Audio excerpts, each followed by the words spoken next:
Serving their community is who they are because they love where they live.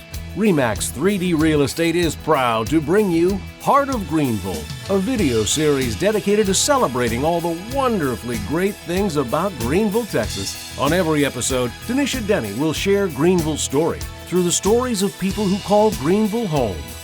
This is Heart of Greenville. Thank you so much for watching Heart of Greenville, where we get to hear the stories behind the wonderfully great people of our community. I asked Dennis Strickland to come on the show because of his spirit and the light he has for this world. Here's my conversation with Dennis Strickland.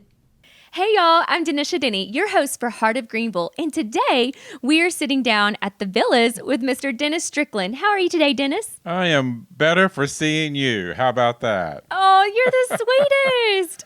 Well, thank you so much for agreeing to come on the Heart of Greenville.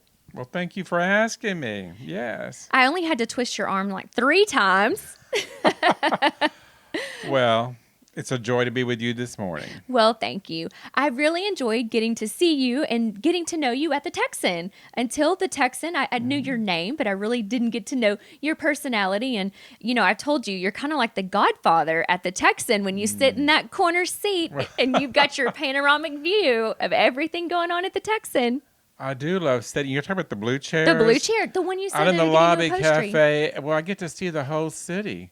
Yes. As they're driving down Lee Street, you know, making fools of themselves, some of them. But the joy that happens around that street and in the Texan Theater and in the lobby cafe there. No, I enjoy that. I say I almost live there. So almost every time I go, I see you. And if you're not there, I'm sad. I'm like, where's Dennis today? So you're such a bright I'm here. light. Now I know where to find you. Well, you are such a bright light whenever I walk in the door and you're sitting there and you're greeting everyone. And it's such a delight for you to be there. So don't ever stop that and just keep going and keep us all in line when we're down there too. Okie doke. I can police. Well, good. Well, Dennis, one of the things I love about you is that you're light and your positivity. But you know, it made me realize I don't know your story. I don't know where you grew up. I don't know how you got to Greenville. And I think you are so connected with our Greenville arts that you participate in and the things that you do down at the Texan. And I think it would be great for our community to know, how did you get here? Where did you grow up? So if you'll just start us off and tell us about Dennis. Well, I say about people used to ask me all my life, where are you from? My father was a minister. So I say we were gypsies. Gypsies? You know, yeah, because it seemed like we moved like every 3 years. I mean, so we did. And so we lived in lots of places. And that was a rich experience. My mother tells this story about, I think it was one of our first churches, like in Rawls. I was going to say, where were you born? Rawls or Sundown. Well, I was born in Waxahachie. Oh, I was there for 6 weeks. Oh, only 6 weeks. But anyway, it's a beautiful little town, Waxahachie. But we were out in the West Texas area somewhere, and we were going to leave this church. And I said, but Mother, who will take care of our people? I just love when she told me that story because it did show that who I was, even as a little boy, I like people. Yes. But I learned right away that people are people everywhere. So the next church, the next town, I enjoyed the people there too. So we traveled a lot. My father took his ministry very seriously. My mother was an educator. So yeah, that's how I grew up. And those were good experiences. You know, I was your typical PK. I was going to say, were you a PK? Not we good. We know those stories about those PKs. Well, I lived it out. You lived it to the fullest. What was your claim to fame? What are you known for? When you go back to those reunions, what do they say? Oh, do you remember when you did this? Well, I would say that my claim to fame is none. None? But I did enjoy theater, and I did enjoy the speech team. I did enjoy anything that was with music back in high school because that was my salvation.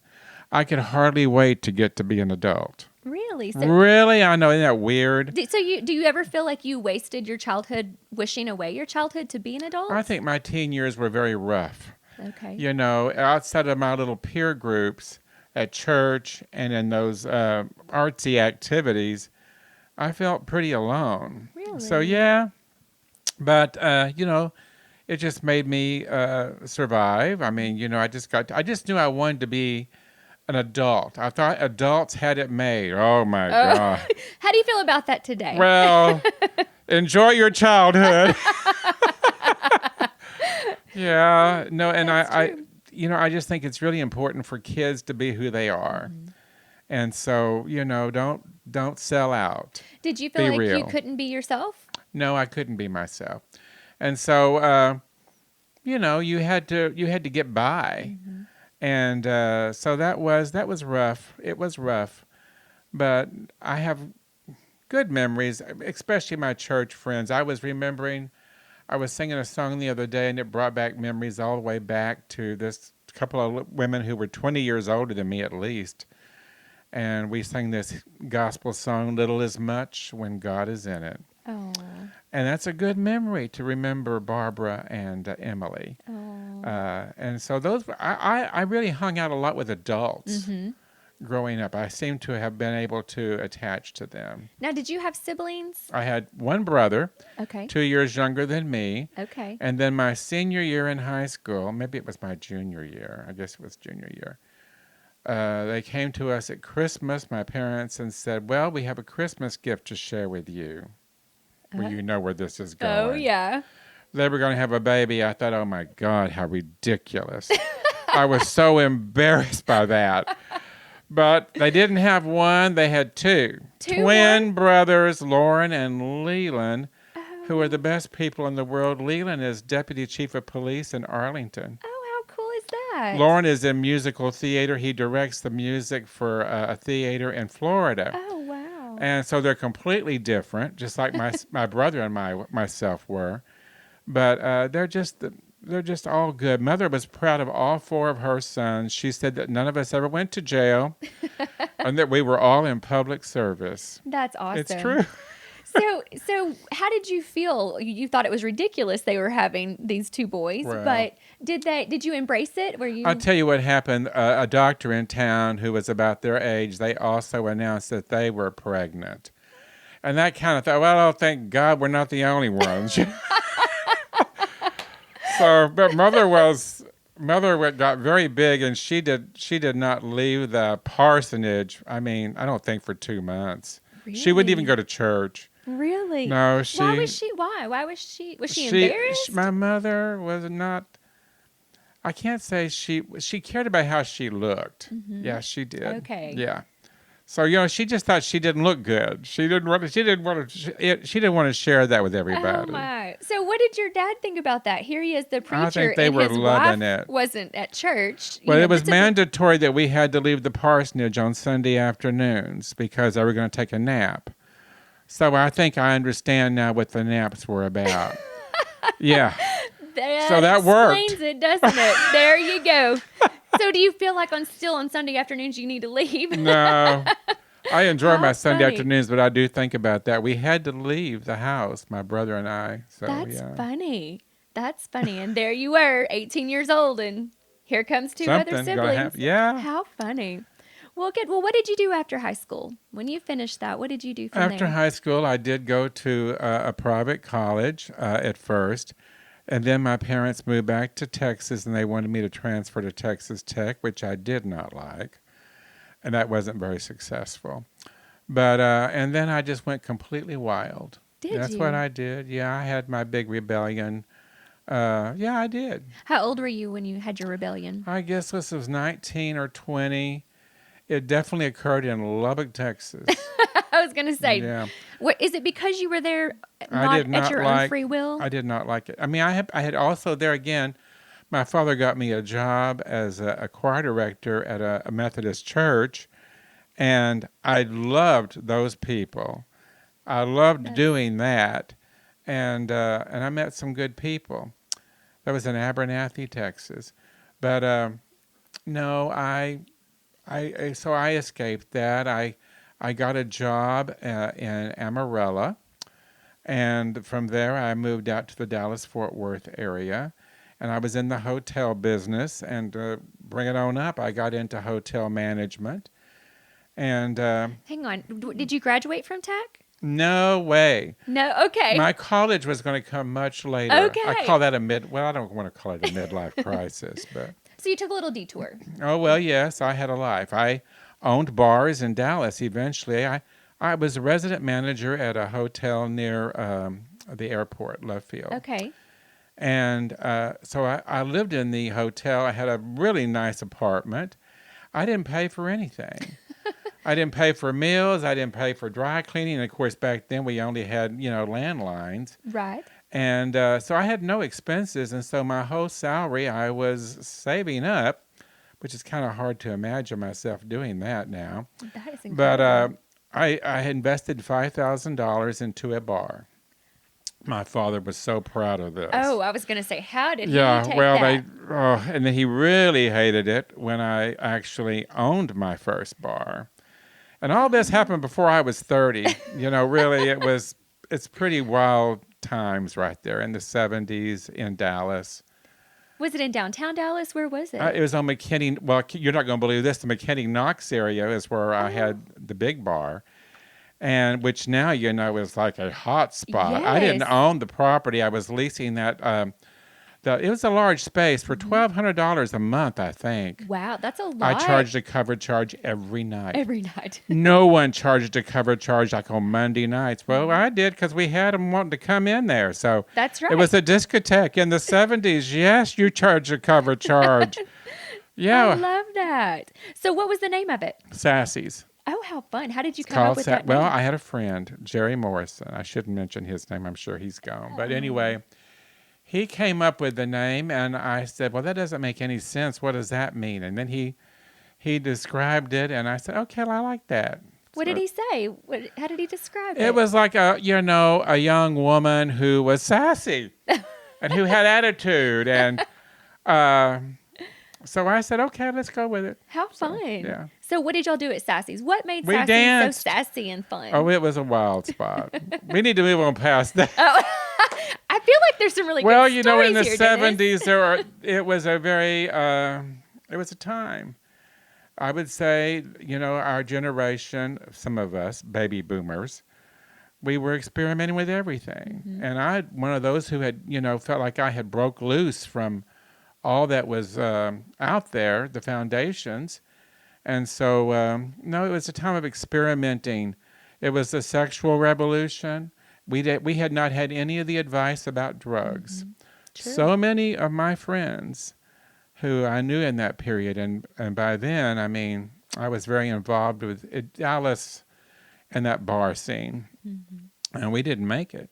Goodness. So that I'm still here is God must have had a reason. He sure must have. To Greenville. Yes, to Greenville. So what was your learning lesson? I bet you had a life lesson that came from that experience. I'm a survivor. Mm-hmm. No, That's great. You don't give up. Even right now in this season of, there's so much uncertainty in the world, and I just appreciate people like you. I appreciate anyone who keeps things going. Mm-hmm. We can't just surrender and say, well, let's just go into our homes and order pizza and not live. No, exactly.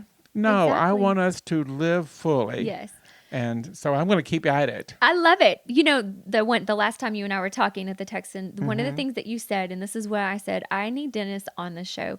You said, I'm living my best life. This is the best years of my life. In the best years of your life. No, it is. It's really quite amazing. And I feel like people need to hear that of all ages, because as you're growing older, you start to think, man, the good days are behind me. The best days are behind me. But they're not. You're still living them every single day. God's got a reason for you to be here. Yes, he does. Go find it. Live it up. That's right. I love to say live it up. Live it up. I love that. Live it up. Yes. It up. So what did you do when you closed Sassy's? Well, I wasn't ready to be where I'm at today. Mm-hmm. So the 80s were not good for me in that I just survived them. I did decide that I had definitely had addiction problems. Mm-hmm. And so I needed to address that. It was actually dear friends in Dallas, 2 of them, who got a U-Haul truck, came to Houston to rescue me. Aww. And I can't believe I'm telling all this I love stuff. this. that this is what we want, Dennis. This is the real you. And you know, Well, it he owned helps a other florist, and people. so I ended up doing his books for him. And that's how I got back. And then I just started going to a 12-step group. So they saw the path you were on, hooked up to a U-Haul. I wasn't doing and came well. and got I was you. in bad shape. Yeah. And Good friends. What made All you the way say, from Texas Tech, both of them. So they knew the whole story. They knew me. Yes, they were my friends back in that early time. So what made you say, yes, I'll go with you? Yes, I will I was desperate. change my life. They weren't trying to save me from my addiction so much. They were just trying to just help me to get to the next space. And so they did that for me. I didn't ask them to do that. Right. But yeah, that's how I got back to the Dallas-Fort Worth area. True friendship. Yeah, I mean, that's true friendship at its finest. That, you know, and today sometimes people just let people continue to stay in their rut, and they didn't let that happen. No, they cared. They for me. cared and loved you, and I like how you said that. They helped you get to the next step, because in addiction, the person who's addicted has to want to change. Yes, no one can make them do that. And they didn't do that to you. They just gave you the next step and the next opportunity. So that's awesome. Thank you for sharing that. I know that can be hard to share, but that's part of our story. That's part of who we are, and the fact that you overcame that. Yes, and that didn't define you. Exactly. So you made it back to Dallas, and so you started working at the florist, then helping with the books at that point? Yes, I did that initially. Then I got back into the hotel business, and I became very active in that group, the 12-step group, which led me into a church. And so I reclaimed my faith in the downtown First Methodist Church, actually, in Dallas. And Dr. Hal Brady was the pastor there. I say he taught me grace. Oh. Such a good man. So had you been taught grace before? Or did it not mean anything My until childhood, this is a fact, my childhood faith had been a very judgmental God, not a God of grace. I can't believe we're talking about all this. But anyway, no. Good. And so it was grace that I did learn. Maybe I wasn't prepared to learn that earlier. Right. So did you become a pastor? Did you start serving in that capacity? I got to, I realized that the Methodists were not going to ordain me, first of all. And that was okay with me by then, because my decision to be in ministry was to work with the disenfranchised. Well, guess what?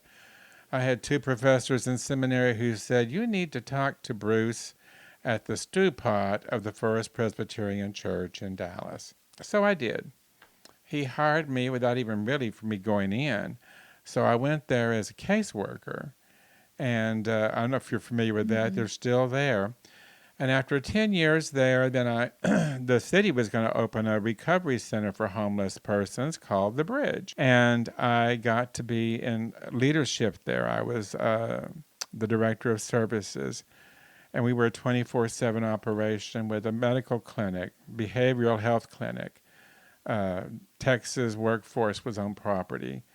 1,000 different people a day. I had 120 people on my staff I had to supervise. Wow. It was a huge responsibility, and I'm not good at micro. I'm not a macro manager. So I had to know everything. Wow. Yeah. Wow. And how long did you do that? I did that altogether about 25 years of That's a working long with time. persons who were homeless. Well, and I didn't know that that part of your story at all. But for some reason, the homeless it weighs on my heart. And Yes, it does. I see more homeless today, I know it. not just in Greenville, but even when I'm traveling. And, it's like, what can we do to make this better? And so anyway, you and I are going to have to talk offline about that. Okay.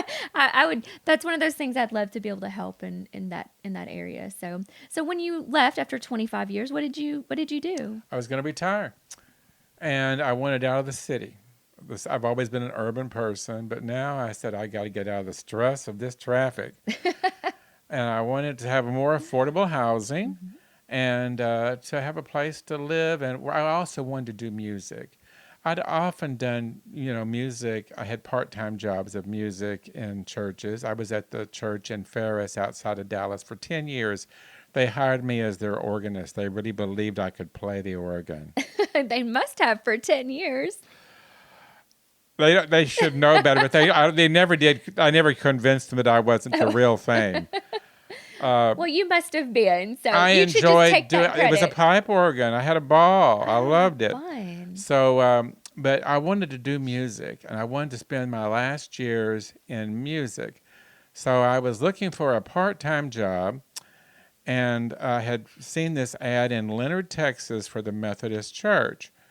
And I thought, where's that at? And I thought, well, it's close to Greenville. I said, okay, that's too far.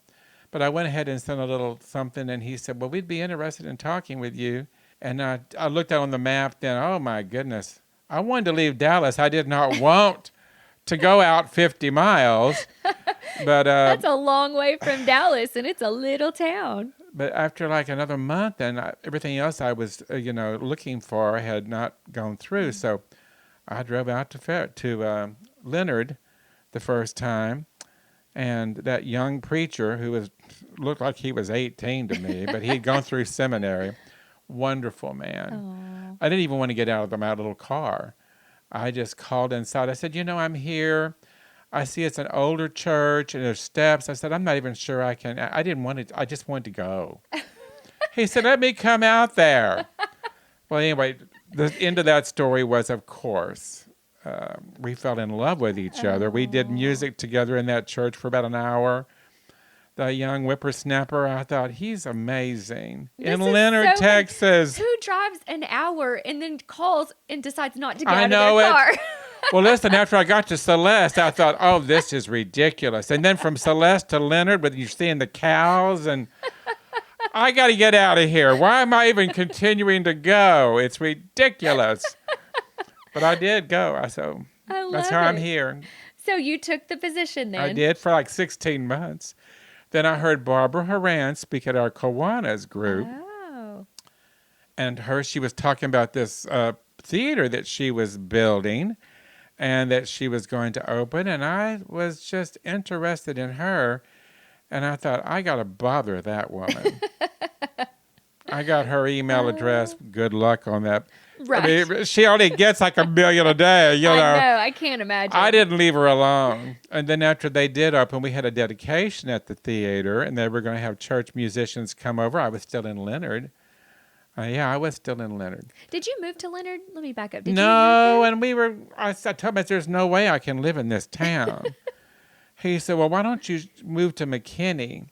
And I thought, well, McKinney is too much like Dallas. Mm-hmm. It already was 6 years ago, 7 years ago, whatever this was. And so he said, well, there's Bonham. I actually drove out to Bonham to look at an apartment, a woman who was a realtor there in the church. And I just thought it was I didn't know. I just didn't want to. Anyway, Greenville. I thought, well, I had driven through Greenville to get to Leonard. Let me go to Greenville and check it out. I had driven right past this old folks' home. Dennis, you have to quit calling it the old folks Well, it is the old folks' home. You have to be old to live here. It's the villas. It's for the senior living, 55 and up. Yes, okay. Live it up at the villas. Yeah, so funny. that's how I got to this Greenville and how I met Barbara and got onto the Texan. It's really... Now tell us what you do at the Texan. You have a show there every week. And I'm not an employee at the Texan. Okay. Barbara, she'll be very proud that I said that. No, I consider myself the biggest volunteer at the Texan. I love the theater. Yes. But what we do every Wednesday, and I finally did talk her into this, well, she wanted to do something like this anyway. She didn't know me. Right. Why would she put me in doing that? So, but after we did that dedication of the theater and she'd heard me and she was getting more acquainted with me, I told her what I wanted to do. And I wanted to do it on a Wednesday. And I wanted us to just feature local artists and give them a place to do their stuff. So we talked about it for a few, for I think maybe a couple of months. Finally, one day, she just said, well, let's just try it. And so we are now past 5 years. We're starting our 6th year, of doing Hump Day Happy Hour. This is your 6th year of that. We're just starting our 6th year. Wow. Pretty amazing. That is very amazing. I mean, we've had so many, and we have musicians, we have visual artists, painters, We have poets. We have storytellers, dancers. In a couple of weeks, we've got a dance troupe coming in.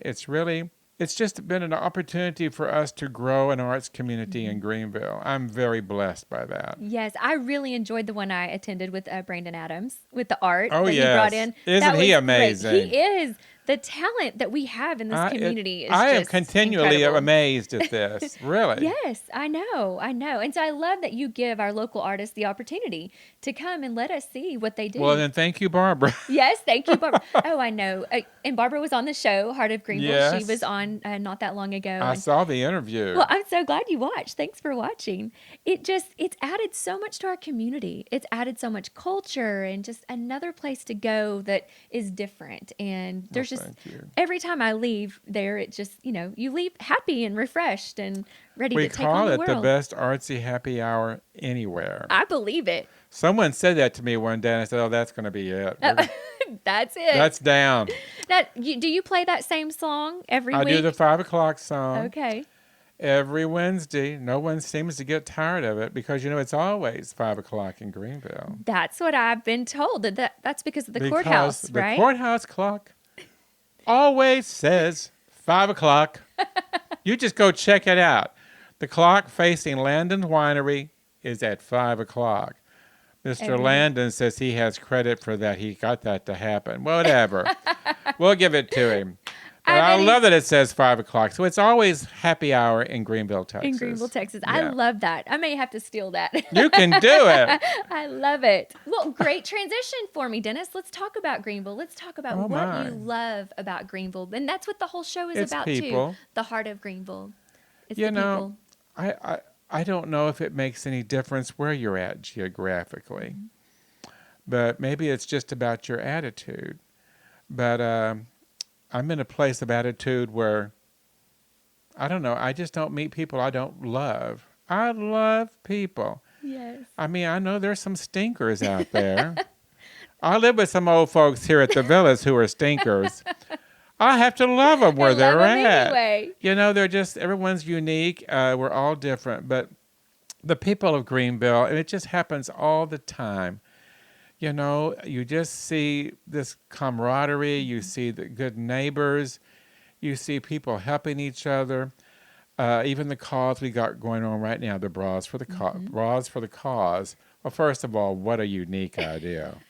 Don't you love it? And that these women, these big boobs, Yes. that's what they call themselves. I didn't I claim know, that. I mean, Well, and we've had 2 of the 3 big boobs on the show, so I'm going to have to get that 3rd big boob on here. well, they're all wonderful. But I'm a big fan of all those people. But yeah, we don't give up. And so, yeah, this year they're going to keep this event going. We're going to raise money. It's a local charity to help women who've had cancer or who've been diagnosed with cancer, to give them dignity, to help them keep their respect, and to get as good a health care as they can get anywhere. That's right. No, who doesn't love that? I know. And that's in a little town. Yes. Well, I mean, it's not a little town. Let's say it's 30,000 people. But that's just a beautiful piece It of really this is. city. It really is. Yeah. Dennis, I've really enjoyed our time together. It has been wonderful. I've had a ball. We've lived it up. We have lived it up. Well, I have one final pop question for you. Oh, and yeah. I think you know what it is since you've watched at least one of my episodes. I think so- we're out of time, aren't we? Not yet. Oh, No. okay. We have to get this last one in. Okay, Dennis, what was the best piece of advice you've ever received, and how did you apply it? I'm going to go back to that 12-step group. They said you had to have a higher power. Well, I had gone decades without a higher power, and I didn't want a higher power. Mm-hmm. And so my first sponsor, and they do encourage you to get a sponsor, to find someone who has what you want and ask them how they got it. Oh, that's So- great. So this man, I asked him. He said, well, you got to have a higher power. I said, I don't want a higher power. He said, well, you got to have one. He said, if nothing else, just make the group one. I said, no, that can't make the people a higher power. He said, well, you got to name one right now if we're going to continue. I said, then it has to be the God of my childhood. He said to me, well, let's start there. Oh. That's the best advice I've ever had in my life, because it allowed me to, well, first of all, to claim my foundation. But that's Right. what led me into that church Mm-hmm. where I learned grace. Yes. And so, no, that's the best advice. That's awesome. You know, to question and to not assume everything that you think you know is so absolute. You Oh, know, man, I love if that. it's not working for you, why hold on to it? Let that go. Let that go. He said, we got to get a God that works. Right. I Yeah. love how you said the God from your childhood, because that's what Yeah. you knew. And really, it is still the God of my childhood. Right. It's just that my better understanding of the God of my childhood. So, You see Yeah. him more as a daddy, where he has grace and definitely. love Oh, yes. and not Yeah. that structured discipline hard. No, I told you earlier, I said I consider myself a saint and a sinner. And yes, I know. I loved that. And that is Martin Luther's theology. I think I could almost be a Lutheran. But anyway, it's just that idea that, well, anyone who says they have no sin, first of all, is a liar. Right. So go ahead We and all claim have it, sin. people. Yes. We are Just own that, it. and we are a work in progress. Mm-hmm. Don't give up. Continue to take the course. A good friend of mine here says that just stay on the course. Continue the course. Mm-hmm. And another good artist in Greenville. Yeah. And who said that? Who was that? James Pence. Okay. Yeah, he'll love that I mentioned his Yes. name. He's a good man. Yeah, I'm part of a little group with him. Okay. Actually, I'll get that little party in. Well, tell us about it. We meet a little group of us. We call it Well-Being, and it is for people who are choosing to live a healthier lifestyle. We use a book by Dr. Patricia Sulik, who I met here when she came and did her United Way luncheon maybe 3 years or so ago. And it's just about living healthier and to try to, find the balance in life. I started exercising. I go to Snap. Look at you. I go to Snap. I never exercised in my life. That is awesome. What do you like to do there? I get on that bicycle, that stationary bicycle. I do the treadmill. I do a rope. I pull it down. Look at you. No, we got to take care of these bodies. Love that. Yeah, we got to take care of our So bodies. you can keep and living it up. got to live it up. I want us to just take better care of ourselves. Obesity everywhere in America has really it's out, and it's killing us. It is a slow suicide like any other addiction. And so we've got to address healthier lifestyles. And I love that you said that. And it's not only your personal well-being, it's our community well-being. Yes. We have got to be a people who are working together, but taking care of ourselves individually. That's what motivates you to care about the person next door. That's right. Yeah. You are exactly right. And I love what you said. It's about lifestyle. It's not about diet. No, I hate that word. Oh, Don't even me use too. that word. Nope. I don't say it anymore either. I have lost about 150 pounds since I moved to Greenville. 150 pounds? Yeah. Oh, Dennis, that is awesome. It is. It is amazing. That It's is a miracle. incredible. And congratulations. Yeah. Is it Well, still thank surreal you. to say that? 150 pounds? I don't like that big old body. I finally got rid of those big old clothes. But I mean, they were stylish. I had good clothes. Oh, you always have style, It was so Dennis, hard for me to always. get rid of those clothes. I gave them to a social worker in Dallas, who's a big guy. He came over here, and it was just hard to watch him walk out. And I thought, well, Dennis, he's a social worker. He's a good And man. you blessed him. He gets to flash those clothes in Dallas, So That's right. But I'm so glad I don't have them. Isn't that and awesome? I don't want to go back to. No. Once you get that off and you feel so much better, Yeah. and it just makes you have more life. You're too. taking care of yourself. Yes. Yes. Well, I love that. Well, Dennis, thank you so much. I have enjoyed today tremendously with you, and you're such a shining bright light in our community. So And you too. thank you. Thank you. Well, thank you again, and I look forward to seeing you in your famous seat at the Texan. I do too. All right. Thank you. Thank you. Thank you for watching Heart of Greenville. This video series, which is designed to celebrate Greenville, Texas, is spearheaded by REMAX 3D Real Estate.